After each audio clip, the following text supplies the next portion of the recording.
Hello and welcome to Topical Tuesday, August 8th, 8/8/2017. Steve Sipress here, humble host. So we start out by sharing my rhino of the day. And today, well, it's a pair of rhinos on this little box, this mini puzzle. 54 pieces. So mini puzzle. And not only do I have the box, I actually have the puzzle here, which I put together decades ago. And I must have used some kind of glue and put it on some cardboard here, and there it is. The jigsaw puzzle of the mother, and I'm assuming the mother and the baby rhino, or some kind of a bigger and smaller rhino. I'm just going to claim it's the mother and baby rhino, and I figured that would be appropriate for today's Topical Tuesday message, which is one that could lead to a ton of controversy, could it not? Because you see the title I put, Planned Parenthood.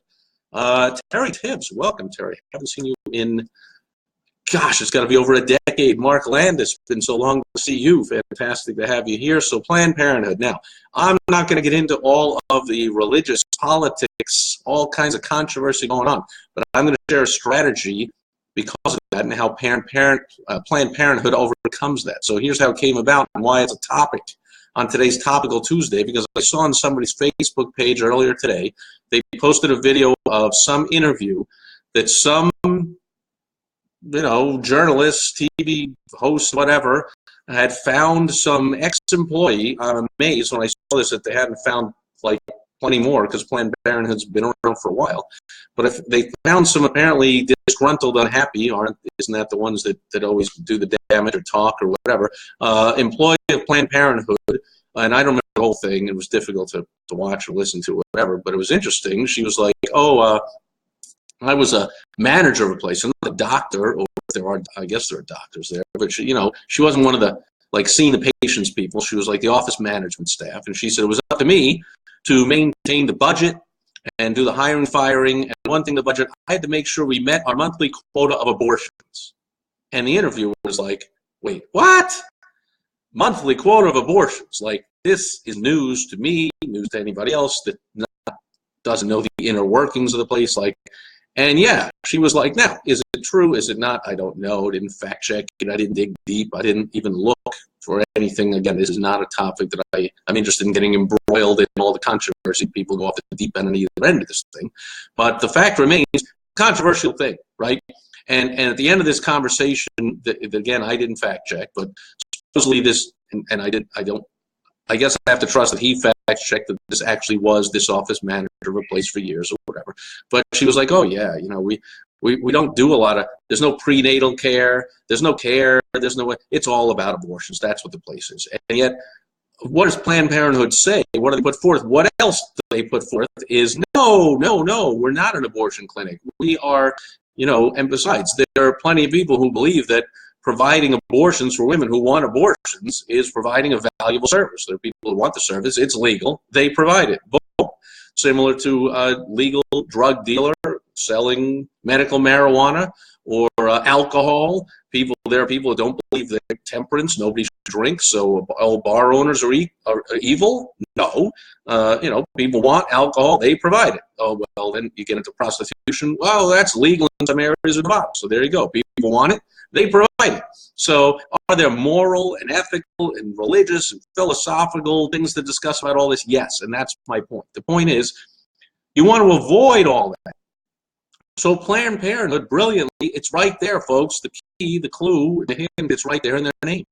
They're called Planned Parenthood. Now, let's do what I always say. I always talk about to get on the right side of the cash register. So what I mean by that is not to look at the world always as if you're looking into somebody else's business, but you put yourself on the other side of the register. If you're the business owner, and you look out to the outside. So let's just say, and I'm stumbling and bumbling all over myself,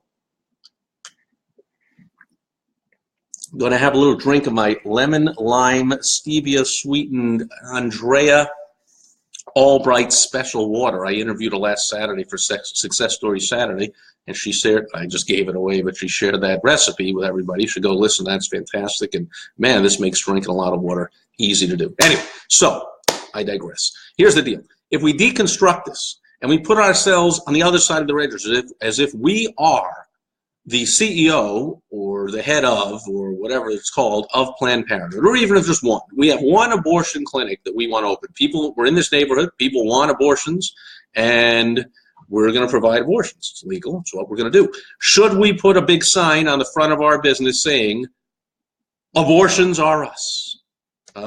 We do abortions. You know, and then should we put ads going, cheap abortions? You know, all the abortions you can want. Like, no. We should not even have that word anywhere near anything. In fact, we should have some I was going to say fluffy, but some positive sounding words to describe what we do in a much more positive light. So let's call it Planned Parenthood. See? Oh, that was the other thing. She said they were all about birth control and abortion. That's the two things they're about. So that's Planned Parenthood. And it was something, she said something, you know, I just watched it once this morning on the Facebook, but it was something like some percentage, 60% or something of women having abortions were on birth control, and then the birth control failed and whatever, there you go. So they figure, like, let's give them the birth control because that's what they want. I'm also thinking, and maybe it was insinuated by this interviewee, that, like, let's give them provide the birth control because then we know the birth control is going to fail, and where are they going to come? To us to bring their money. And she was like, oh yeah, it's all cash and, you know, big money. And then they sell the body parts for another, they sell each baby for another $200. So I don't know how much an abortion costs or whatever, but probably hundreds of dollars, whatever it costs. Then they're selling the baby for another $200. I mean, it's a big money thing. So are they going to put a sign on the window, special today, babies for dead baby aborted fetuses for cheap? Like, no, you're not going to do any of that stuff. So anyway, I could beat a dead horse all day, but in your business, there's certain words matter, and there's certain things you want to convey and things you want to say without saying inflammatory things like mentioning abortion if you're an abortion clinic. And in fact, if you want to tell the public, hey, we get government funds, we're not allowed to use them for abortions. We don't. We're not an abortion clinic. We do lots of that. If you want to say that, and that's what this interview said, if you line item, she was doing the budget, she said, if she line itemed all the selling of baby parts as putting it down for shipping and handling, said there, see, now we're not selling it anymore, which is another lesson for business owners. And you might have seen this I've had clients done it, I've used it myself, the free plus shipping offer. So you'll see it often. They'll say, and you can probably type into google.com free plus shipping and then the name of a product, and you'll see an offer for it. Put in free plus shipping jewelry, and you'll see websites that say, here is a $27 necklace, yours free, just pay the shipping and handling cost of $9.99. Well, you know, anyone who's ever been in or near retail knows that, you know, 3 times markup. So if it's retails for $27, the cost is about $9. So there you go, $9.95 for the shipping and handling, and therefore they're giving away the item for free. Happens a lot with books. You know, oh, $7.95 shipping and handling, and I'll give the book free. Book costs maybe $3-4 to print. Some of those books that they use the free plus shipping offer like 50-60 pages, cost a couple of bucks, and then another $1 something to ship it. So what's the other $4 for? The other $4 to pay for the advertising so that they can break even on that giving away the free books. But it's not, we're giving away the free book and you're just paying for shipping. So the same thing. See, the same thing Planned Parenthood person was claiming they use, that they sell the body parts of these aborted fetuses, but they claim they don't sell them. They just put in the line item in the budget. They charge for shipping and handling. But then she said, you know, but there is no, they come and pick it up. Of course they do.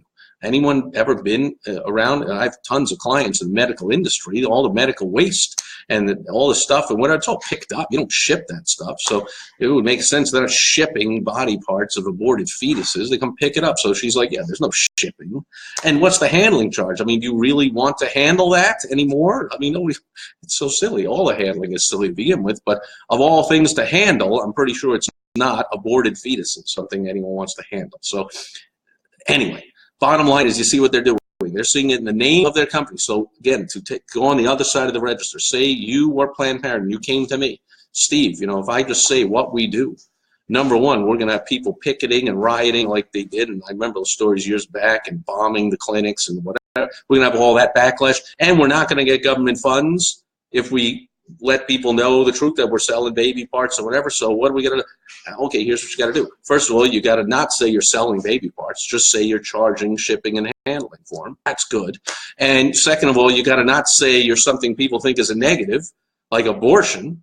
You got to say something positive, like Planned Parenthood. That just sounds so positive. Let's plan our future. We plan our finances. We plan our retirement. We plan a vacation, for crying out loud. I mean, we ought to plan our parenthood. That just sounds all positive and good. So the lesson is in your business. What are you doing with your name of your business, with your messaging? Is your name simply Joe's Plumbing, you know, Simpson and Sons Auto Repair, like, or is it something positive, something that helps you get a positive message across? And certainly if you have any kind of business with any kind of negative or controversial image about any of it, then it behooves you to come up with it yourself. Go get to your mentors, get to your board of directors, get to your advisors, consultants, get somebody that knows how to do that stuff. The power of naming. I am working with a client right now on coming up with unique trademark names for every step in his unique process. When you name every single step, not only the main thing, which I came up with the name right away within first 10 minutes meeting with him in a strategy session, I'm like, oh, well, it's this and that. I asked a few questions. I'm like, so could we call it this? Nobody else does this. So you want to have something that nobody else does, that people want. And now we're working on naming every single step in the process, because then how can somebody say that anybody else does what you do? Nobody else does this. So maybe if you just, your first step with a client is you gather some information. We'll just call that the, you know, the information exchange process, you know, trademark it. Costs like $500 to trademark that. There you go. Nobody else has their patented information exchange process. Even that's where you use the name. You don't say it's Simpson and Sons Plumbing. Say it's the Simpson Information Process. The SIS we call it. Well, nobody else has that. So you see the power of naming. Okay, so that's it. It was topical today because of this incredibly controversial, seen as a positive by some people, negative by other people. Totally attempt to avoid all that by naming it something that is not really anything with what they really do. Sounds good. Planned Parenthood. Get on the right side of the cash register and think that way about your business. How is it being perceived by the public? Are people hearing the name of your business and thinking that sounds like something good? Hopefully they're not thinking anything bad. But for the most part, I would say in my experience working with thousands of business owners, 80–90% of businesses put forth a neutral feeling when they hear the name. Because again, it's Rabovsky and Schwabovsky law firm. Okay, whatever. It's Simpson and Sons Plumbing. Okay, whatever. You know, so that's just neutral. Then you can have it sound negative and say abortions are us, and then you can be positive and say, oh, it's Planned Parenthood. It's 1 hour plumbing. If we're not there in 1 hour, it's free. Things like that. Okay, so what's in a name? That's important. That's it for Topical Tuesday. As always, the end, I go to the questions. Bunch of people here. I don't see any questions, comments, concern, anything. Everybody might be staying away from this controversial topic, huh? But thank you for being here. Terry, Mark, Donna, Phil, Lee, Lindsay, Janet, and Papa Chavez. Paul Papa Chavez, long time no see. I hope you're doing excellent, my friend. Great seeing everybody here on Topical Tuesday. I will be back tomorrow on Wisdom Wednesday. I'll be sharing a piece of wisdom and helping you to grow your business and improve your lifestyle while employing it. And thank you for being here up. And just as I'm ready to go, I got a comment here. Thank you, Phil. Sounds like, oh, I don't know, the WOW strategy. You know, I didn't throw that in here, but yes. Pretty much everything I talk about, even in my personal life, for crying out loud, it has to do with the WOW strategy. And if you want to learn more about that, go to thewowstrategy.com. Thank you, Phil, for mentioning that. Thank you, everybody. And I will be back here again and see you here on Wisdom Wednesday.